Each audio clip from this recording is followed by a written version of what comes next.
cómo comenzar a crear ese hábito de mejora. Por cierto, ¿son 21 días o son 66 días que se hizo últimamente? Mi punto de vista, 6 meses. 6 meses. Ojo, ¿eh? Hola a todos, bienvenidos al episodio número 10 del canal Come con Lina. Soy Lina Ganey Vidal, farmacéutica y dietista nutricionista, y hoy tenemos en el canal a una invitada muy especial. Tenemos a Patricia Flor, doctora en psicología. Buenas tardes, Patricia. Hola, Lina. Estamos aquí y te hemos querido invitar para empezar el 2025 y el primer podcast del año, sobre todo porque es el mes de enero y bueno, es un mes de cambios de hábitos, de mejora de uno de los propósitos que todo el mundo se hace, es mejorar la alimentación, apuntarse al gimnasio, y entre los diferentes propósitos hay que caer en la cuenta que hay un vínculo muy importante entre lo que es la alimentación y lo que es la psicología y los problemas mentales asociados a este ámbito, ¿no? Entonces vamos un poco a encarrilarlos en este sentido, un poco el podcast de este mes. ¿Tú qué nos dirías para entrar en el camino en el 2025, así como introducción? Pues para mí la prioridad sería ponerse prioridades. ¿Qué es lo más importante para cada uno o cada una? Y así empezar a establecer esos propósitos. Empezamos con esa palabra, prioridades. Muy bien, entre esos propósitos, por ejemplo, uno de ellos es el querer bajar de peso, y tú, desde el punto de vista psicológico, ¿cómo o qué consejos darías a la hora de empezar con este propósito y encarrilarlo, ¿no? El cómo bajar de peso desde tu punto de vista. Para mí la palabra clave sería la paciencia. ¿En qué sentido? Tenemos que entender que el cerebro funciona, bueno, yo siempre lo describo como un ente autónomo a nosotros, y que ese cerebro le encanta funcionar automáticamente. Porque, vamos a decirlo de forma resumida, el cerebro es vago, el cerebro sería vago, cómodo. Le gusta automatizar los procesos. De hecho, así funcionan, ¿no? Con las hormonas, sobre todo las hormonas en las que influyen el hambre, que serían la leptina y la grelina. Estas dos hormonas, el cerebro lo que quiere es funcionar homeostáticamente. Es decir, cuanto menos esfuerzo tenga que hacer, mejor. Cuanto más en equilibrio se encuentre, mejor. Esos desequilibrios pueden ser de forma puntual, pero si lo que queremos es bajar de peso, lo que vamos a tener que hacer es reequilibrar, en este caso, a la baja, ¿no? En relación a las hormonas que acabas de comentar, es verdad que en cuanto se produce un desequilibrio en estas hormonas, esto se va un poco todo al aire. El desequilibrio, entre otros factores, lo puede ocasionar una misma situación de sobrepeso u obesidad. En el momento en que una persona tiene sobrepeso y obesidad, lo que es el equilibrio entre la hormona leptina, que inhibe el hambre, y la hormona grelina, que es la que aumenta la sensación de apetito, se produce ese desequilibrio y es cuando está todo un poco, por decirlo muy brevemente, todo descontrolado. Y es cuando aparece esa sensación, ¿no? Relacionado con cuando uno empieza, o en esta situación de pérdida de peso, el conocido hambre, ¿no? Que a todo lo llamamos hambre, pero Exacto. todo no es la misma hambre. A ver, ¿qué tipos de hambre tenemos, Patri? Bueno, las que se conocen, ¿no? Que sería el hambre emocional o el hambre real, el hambre físico, el hambre fisiológico. Esas serían las dos principales hambres. Una más relacionada con el apetito psicológico, con la ansiedad, ¿no? Que después estaría bien comentarlo también, las diferencias. Y el hambre emocional. Sí, el hambre emocional. ¿Cómo podemos identificar qué es cada una de esas cosas? A mí aquí me gusta hablar de la importancia de la meditación, ¿no? Y si lo relacionamos con las hormonas de las que hemos hablado, para que esas hormonas se segreguen se necesita un tiempo determinado. Se recomienda que para saber diferenciar principalmente o aprender, digamos, a comer bien, que esto te lo paso a ti, Lina, ahora después, hay que estar 20 minutos por lo menos, para que esas hormonas se segreguen y entonces sepamos hasta qué momento tenemos que comer. Es decir, cómo sabemos si realmente estamos llenas, pues va a ser gracias a estas hormonas, y esto necesita un proceso temporal, un proceso de tiempo. Es decir, a partir de los 20 minutos es cuando comienzan a trabajar, ¿no? Por decirlo de alguna manera. Exacto, así es como realmente sabremos si hemos llegado a saciar ese apetito del hambre fisiológico, claro. Luego está el hambre emocional, que suele ir asociada a una emoción o problema, normalmente asociado bien, yo siempre lo identifico un poco en la consulta, un problema personal o un problema incluso laboral, ¿no? Porque el mismo trabajo o el nivel de estrés que tenemos en el trabajo también va a repercutir un poco sobre esa hambre emocional. Suele ser un hambre, para que un poco quien nos esté escuchando lo identifique, es un hambre muy selectiva, nos da como mucha prisa, tengo que comer algo y tengo que comerlo ya. Normalmente va asociado a un alimento en concreto, es como que de repente necesito comer papas o de repente necesito comer chocolate y me lo tengo que comer ya. Lo mejor. Y aparece como de repente, no es una cosa gradual, que es el hambre fisiológica como va apareciendo. Y luego el problema principal al que nos asocia esta hambre es que suele aparecer esa sensación de culpabilidad, ¿no? Exacto. Esto es lo que viene después, ¿no? Porque como estaba comentando Lina, el hambre emocional lo que nos va a pedir son hidratos rápidos. Son lo que podríamos llamar alimentos que van a activar el sistema de placer y recompensa de forma muy inmediata. Todo lo azucarado, al final el azúcar es una especie de droga, ¿no? Claro, lo vamos a asociar al placer, por lo tanto, esto a mí me va a saciar esa emoción negativa que yo tengo. El hambre emocional va a ir vinculado a esas emociones negativas en tónica general. Por eso, asociado también a esos factores de riesgo que tú decías, Lina, uno de ellos el estrés laboral, los problemas personales, también a nivel social, si tenemos algún... En general, problemas. Por lo tanto, como conclusión un poco a esta primera parte, podríamos decir que a la hora de marcarnos un objetivo de perder peso, deberíamos un poco saber si hay otro problema detrás que nos pueda, o tenerlo identificado, un problema personal, un problema laboral, porque dentro del proceso tal vez también tengamos que abordar o ser conscientes de que hay que abordar ese problema, ¿no? Un poco como conclusión. Como conclusión, sí, podríamos decir eso, el autoconocimiento y saber dónde están nuestros propios límites. Relacionado un poco con el tema del estrés, que estábamos un poco hablando, ese estrés crónico, ¿qué consejos podríamos dar a la gente que nos esté escuchando para eliminarlo o reducirlo de nuestras vidas, que lo tenemos un poco como normalizado, ¿no? Eso es lo que más preocupa, Lina, que el estrés parece que se ha convertido en esa epidemia del siglo XXI, desde lo que vamos en los últimos años arrastrando, ¿no? El estrés crónico. Si tenemos que diferenciar, porque hay diferentes tipos de estrés, pero también para diferenciarlo entre la ansiedad, el estrés sale cuando tenemos una alta demanda de cosas que hacer, de tareas, pero muy pocos recursos. En este caso, casi siempre suele ser el tiempo, como que queremos abarcar demasiadas cosas en un tiempo muy, muy ajustado. Eso como principal. En cambio, la ansiedad va más enfocada hacia ese miedo, hacia miedos que tenemos hacia el futuro, hacia pensamientos, hacia sobrepensamientos, mejor dicho, porque la gente al final sobrepiensa y por eso genera esa ansiedad. Eso, a modo general, principal, para diferenciar el estrés y la ansiedad. De lo que estamos hablando es principalmente del estrés. El estrés es bueno porque necesitamos también que se segregue esa adrenalina para poder funcionar. El problema viene cuando ese estrés se mantiene en el tiempo, se cronifica y entonces aquí es cuando aparece la otra hormona que es el cortisol. El cortisol hace que vayamos hiperactivados, en hiperalerta. Entonces, ¿cómo vamos a dormir? ¿Cómo vamos a diferenciar esos tiempos de vigilia y sueño si lo que estamos es en un constante modus operandi de necesito estar hiperalerta a tantos estímulos que ya de por sí la sociedad nos está estimulando constantemente? ¿Cómo voy a diferenciar, ¿no? entre eso? ¿Cómo voy a seleccionar si tengo tantos estímulos, tanta demanda a nivel social, a nivel laboral, a nivel académico, a nivel personal? Ya que estás mencionando todo esto, me gustaría un poco hacer un pequeño hincapié en la patología que todo el mundo conoce a nivel digestivo, que es la disbiosis intestinal, el SIBO.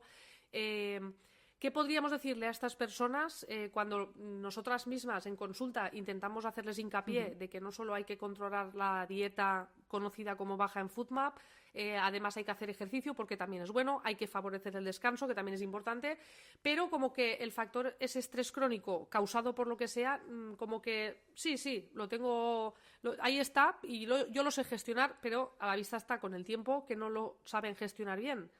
¿Qué les podríamos decir? Lo primero, buscar a un profesional. Eso en primer lugar. En este caso estaría muy asociado también con los hábitos propios de la persona. Hábitos, podemos referir a hábitos alimenticios, hábitos saludables, incluso los hábitos de cómo gestiona el tiempo la persona que tiene, en este caso, SIBO. Las causas se desconocen, pero cierto es que el eje intestino-cerebro influye mucho. Hay estudios ya que indican que existen neuronas, o que hay neuronas que llegan incluso hasta el cerebro, ¿no? Es como esos nervios llegan al cerebro y al final al intestino, y se asocian, ¿no? con todo el funcionamiento emocional, que al final es el que está mediando en esta hambre, en las patologías como puede ser el SIBO. Entonces, para mí lo principal sería eso, ¿no? ¿Qué hábitos estamos teniendo que pueden estar influyendo en ese eje intestino-cerebro para que esos nervios, neuronas sensoriales de los sentidos, nos puedan estar afectando, en este caso, a nivel digestivo? Por lo tanto, importante hacer hincapié en que hay que trabajar todos esos factores por lo menos que la persona pare, piense y valore qué factores negativos o hábitos negativos tienen su vida y que hay que trabajarlos de forma integral, ¿no? Al final no solo es me ciño a tomarme la medicación y me ciño a hacer la dieta, sino que hay otros factores externos que hay que saber también gestionar o aprender a gestionar mejor.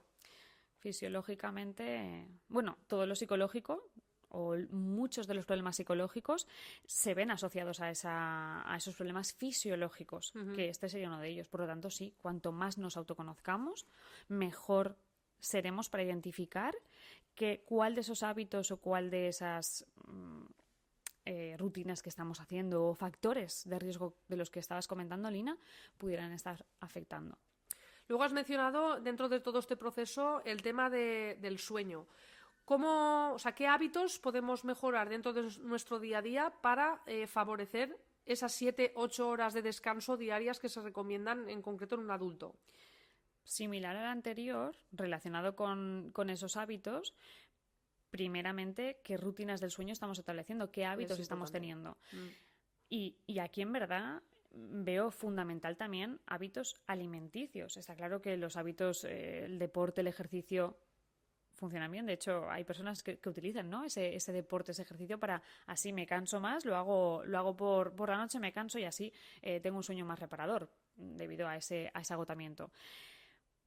Pero te devuelvo la pregunta a ti y añadir la importancia de existen alimentos que van a hacer que tengamos más sueño. ¿Existe algún tipo de hábito alimenticio que vaya a hacer que mejore nuestros ritmos circadianos, como sería el del sueño?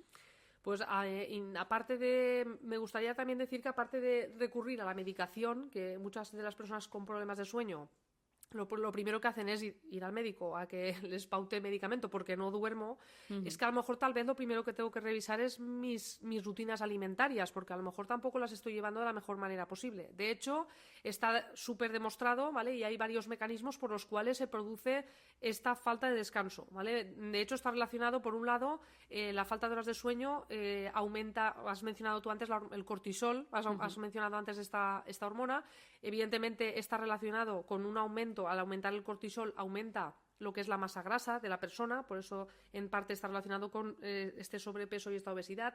Luego, al no descansar, hay una falta de descanso bastante clara en la persona y esa falta de descanso repercute sobre malas decisiones que se toman a la hora de elegir los mejores alimentos, repercute sobre que estoy cansado, no tengo ganas de hacer ejercicio porque estoy muy cansado, porque es como un bucle en el que uno se encuentra.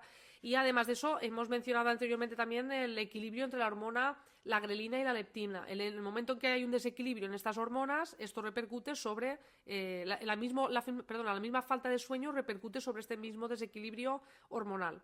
Con lo cual, la suma de todo esto al final va a repercutir sobre falta de descanso, malas decisiones alimentarias, falta de ejercicio físico y, por lo tanto, un estilo de vida más sedentario, y por ello está relacionado esta falta de horas de sueño con situaciones más de sobrepeso y obesidad, y por eso se aumenta de peso, ¿vale? Dice, ¿cómo puede ser que aumente de peso o que no baje? Pues porque a lo mejor, por otro lado, no estoy descansando las horas que tocan. A nivel alimentario, hay que tener en cuenta que está la melatonina. Yo creo que a todo el mundo nos suena lo que es la melatonina. La melatonina se sintetiza a partir de un aminoácido que es el triptófano y, por lo tanto, dentro de este proceso es importante, dentro de nuestra alimentación, incluir alimentos ricos en triptófano y ricos en melatonina. Dentro de los alimentos ricos en triptófano, por ejemplo, siempre se ha dicho, ¿no?, este vasito de leche que las abuelas nos han recomendado, los abuelos, antes de ir a dormir. Bueno, pues los lácteos, ¿vale? El queso, el yogur, la leche, son muy ricos en el aminoácido triptófano. Por eso se recomienda antes de ir a dormir hacerse un vasito de leche. Pero también el aminoácido lo tenemos en otros alimentos, como son los alimentos proteicos, ¿vale? Por ejemplo, carnes, pescados y los huevos también nos aportan lo que es el triptófano principalmente.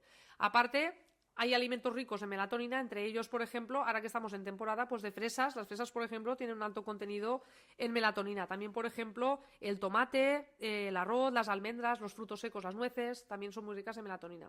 Por lo tanto, si tuviéramos que recomendar algunos alimentos en concreto a potenciar, podrían ser estos. Y la mejora en el hábito alimentario va a repercutir sobre un mejor descanso. Al descansar mejor voy a tener más ganas de hacer ejercicio físico, voy a hacer mejores elecciones a la hora de comprar. Es decir, es un circuito, ¿vale?, en el que si entro por el camino correcto, pues seguiré ese circuito correcto. En el momento en que algún punto se descarrila, pues es probable que se produzcan todos los desequilibrios que hemos comentado anteriormente.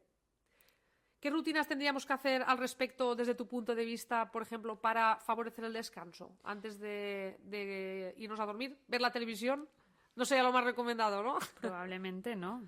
Y sobre todo... pantallas de móviles. Pantallas de móviles, porque hay que romper ese círculo vicioso del que tú hablabas, ¿no, Lina? Al final, pantallas de móviles, televisión, tablet, todo lo que sea relacionado con tener estímulos, en este caso luminosos, lo que van a hacer es activar una parte cerebral. Lo más recomendable en el mundo ideal, yo siempre hablo de mi mundo ideal, ¿no? En el mundo ideal sería esa media hora a lo mejor antes de irse a dormir, pues estar haciendo alguna actividad, alguna rutina que nos induzca a esa relajación, a esa liberación de las tensiones. Puede ser perfectamente una meditación, puede ser perfectamente una relajación o puede ser un libro.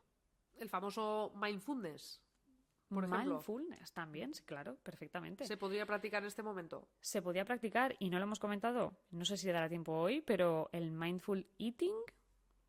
Coméntalo. ¿En qué consiste? A ver, ya que lo has mencionado, por lo menos hacer un pequeño hincapié. Venga, el mindful eating sería la meditación consciente a la hora de alimentarnos. Si lo relacionamos con los 20 minutos que necesitamos para que esas hormonas se segreguen y que entonces mi cerebro haga el clic de esa de ya estoy lleno, ¿no?, de esa sensación de ya estoy saciado y ya tengo mi apetito cubierto, la meditación o el mindful eating funcionaría muy bien porque yo estoy comiendo y me estoy centrando en el alimento que estoy comiendo. No estoy comiendo, yo estoy hablando, yo estoy mirando el móvil y estoy atendiendo a todos los otros factores externos que tengo y estímulos, sino que estoy centrada en el sabor, la textura, lo caliente o lo frío que está. En el mindful eating, una de las primeras... en el mindfulness, de hecho, uno de los primeros ejercicios que se practican es el famoso ejercicio de la uva pasa. Coger una uva pasa, mirar la uva pasa, tocar la uva pasa, oler la uva pasa, escuchar qué dice la uva pasa, sentir la uva pasa, definitivamente, para sentir, o sea, para hacer conscientes, para hacernos conscientes de que estamos aquí y ahora, en este momento. Es verdad que estás comentando un tema que en la sociedad habitual es muy difícil, o por lo menos lo que le sucede a la mayor parte de la gente, esa alimentación consciente, ¿no? El masticar, el saborear los alimentos, el ser consciente de lo que estoy comiendo. A veces es que nos encontramos con gente que a mediodía tiene una hora y media para descansar en el trabajo y comen 15 minutos y porque a lo mejor tiene que aprovechar el tiempo para, por ejemplo, hacer deporte y a veces es difícil, ¿no? O sea, a partir de los 20 minutos uno ya se segregan las hormonas y hay un equilibrio, ya prácticamente cuando comienza todo eso ya hemos acabado de comer. Sí, bueno, 15, solamente nos faltarían 5. Es decir, si lo que hacemos es ponernos, por ejemplo, un cronómetro que nos limite el tiempo y así no nos pasamos, vale, ya estamos haciendo algo, ¿no? Por algo se empieza. Por algo se empieza. Bueno, relacionado con todo esto, desde tu punto de vista, ¿cómo nos podríamos preparar para comenzar un proceso de adherencia a una dieta o un proceso de adherencia a una bajada de peso, ¿no? Un poco el cómo comenzar a crear ese hábito de mejora. ¿Por dónde empezamos? Por cierto, ¿son 21 días o son 66 días que se dice últimamente? Uy, esa pregunta me la han hecho muchas veces ya, Lina. Y desde mi punto de vista, ni son 21, ni son 60, ni son 66, ni son 100. Cada persona tiene una capacidad distinta y aquí tenemos que, y lo voy a asociar con la primera pregunta que me has hecho. ¿Qué objetivo es cuál es nuestro objetivo? Nuestro objetivo es la bajada de peso. Vale, esto es un objetivo que tenemos que ver a largo plazo. Adaptarnos sería la mejor manera de definir la adquisición de un hábito. Y vamos a ser realistas. Para adaptarnos, teniendo en cuenta que tenemos otros factores que nos están influyendo, mi punto de vista, 6 meses. 6 meses. Ojo, 6 meses. 6 meses para la adquisición completa de un hábito. Claro, estamos hablando de un objetivo a largo plazo. Uh-huh. Es mucho mejor verlo a largo plazo y ir poniendo esas pequeñas metas, que a lo mejor son pequeñas metas en cuanto a bajada de peso, en cuanto a objetivos de peso, pero también existen otros factores que influyen en esa bajada de peso, ¿no? En esa composición corporal. Uh-huh. Y para conseguir esa bajada de peso, además de adaptarnos a una nueva forma de alimentarnos, que eso sería un subobjetivo, hay otra cosa muy importante que es cuánto nos movemos, los pasos diarios. El ¿Cuánto estilo de vida. Exacto. ¿Cuánto ejercicio hacemos? Quiero decir, si a tu pregunta, la respuesta que yo te podría dar es: vamos a planteárnoslo como a largo plazo, vamos a planteárnoslo como 6 meses, es decir, ir viendo esas pequeñas metas y que no solamente es quiero bajar peso, sino que para conseguir ese objetivo hay otros factores que influyen, como son el estilo de vida. Exacto. Estilo de vida, cuántos pasos hago, cuántas horas duermo, es decir, otras cosas que tengo que ir también trabajando. Sí, y poniéndome como subobjetivos, submetas. Y para ir acabando, para los no tengo tiempo de, ¿qué les podríamos decir a los no tengo tiempo de? Qué peligro, qué peligro. No tengo tiempo de qué es tu objetivo, ¿no? De cocinar, se supone, de hacer ejercicio. Se supone que es un objetivo que has elegido tú. Se supone que es algo que tú quieres hacer. Si estamos postergando, habría que, primera clave, autoconocerse, es decir, ¿qué es lo que nos está pasando? ¿Qué emoción estamos asociando a ese objetivo para el que no estamos llegando? Parte número 2, si realmente es nuestro objetivo y tenemos claro que queremos conseguirlo, cojamos la agenda y bloqueemos esos espacios que necesitamos. Esos espacios los vamos a poder bloquear en base a nuestra propia estilo de vida que ya llevemos. Entonces, ¿qué prioridades vamos a tener? ¿Qué vamos a priorizar para poder meter este objetivo y conseguir nuestro objetivo en definitiva? Entonces, agenda, cogerla, bloquear. Si no lo estamos consiguiendo y estamos postergando, encontrar cuál es la emoción asociada negativa que nos está haciendo que retrasemos este inicio o que nos lo estemos siéndonos infieles o lo que como si nos estuviésemos fustigando, engañando a nosotros mismos. Sí, es un autoengaño, es así. Entonces ahí partiría ese autoconocimiento. Y luego la prioridad y la gestión del tiempo y negociar con nosotros mismos o no. Que hay veces que no hay que darnos opciones, sino que hay que marcárselo como un reto. Exacto, es esto y no hay otra opción. No hay otra opción. Bueno, para ir cerrando, ¿nos podrías decir 3 conclusiones o 3 consejos básicos a los que podríamos trasladar a la gente que nos está escuchando para resumir, para que se quede con 3 conceptos? Perfecto, lo digo yo y después me lo pasas a mí la pelota. Que la alimentación también es fundamental en esto. Para los 3 o las 3 palabras que yo diría sería: primera, la constancia, hay que ser constante. Segundo, la flexibilidad, cada persona es un mundo y necesitamos ser flexibles porque hay veces que hay otros factores que nos van a influir y tenemos que tenerlo en cuenta. Y en tercer lugar, el autoconocimiento. Yo, por ejemplo, una de las que diría es prioridades, es la prioridad que hemos comentado en diversas ocasiones, es muy importante, pues en este caso los no tengo tiempo, es cuestión de qué prioridad tenga esta persona a la hora de establecer estos objetivos que estamos comentando. En segundo lugar, me parece muy importante, y para que la gente sea consciente de que hay que mejorar esa gestión del descanso y del estrés crónico.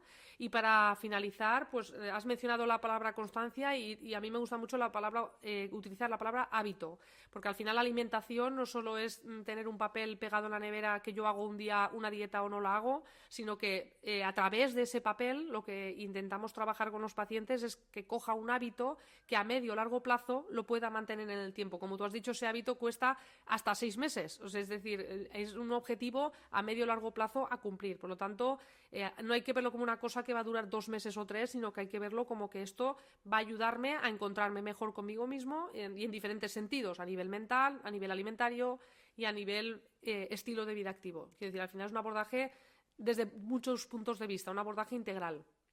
Tú lo has dicho, Lina, estilo de vida. Pues bueno, cerramos el episodio número 10 del canal Come con Lina. Esperamos que os haya gustado este episodio y queremos también anunciaros que durante el próximo mes de febrero vamos a lanzar un programa en el que va a estar trabajando también nuestra compañera Patricia Flor. Así que espero que estéis atentas a lo que vamos a publicar en las redes sociales y os espero también en el próximo episodio número 11. Ya os diremos el nuevo invitado que tendremos. Hasta el próximo episodio.